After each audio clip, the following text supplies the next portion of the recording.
Napansin mo ba? Kung ano yung mga lumalabas sa bibig mo, yun ang nangyayari sa buhay mo.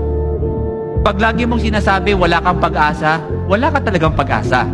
Pag sinasabi mo na wala kang pera, wala ka talagang pera. Pag lagi mong sinasabi na hindi ka nagagaling, hindi ka na talaga gagaling. Because sabi ng Biblia, the abundance of the heart, the mouth. And I want you to know, hindi yun ang design natin. Kasi minsan, nakakalimutan natin yung identity natin, di ba? Ipapaalala ko lang kung sino ka. Anak ka ng Panginoon at malaki ang plano niya sa'yo. At ang gusto niya ay ikaw ay lumaban. So I want to pray for you as I end.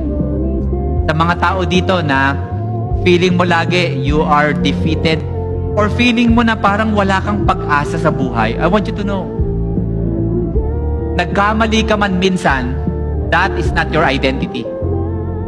Yes, nadapa ka, pero that's not your identity because your identity comes from the Lord.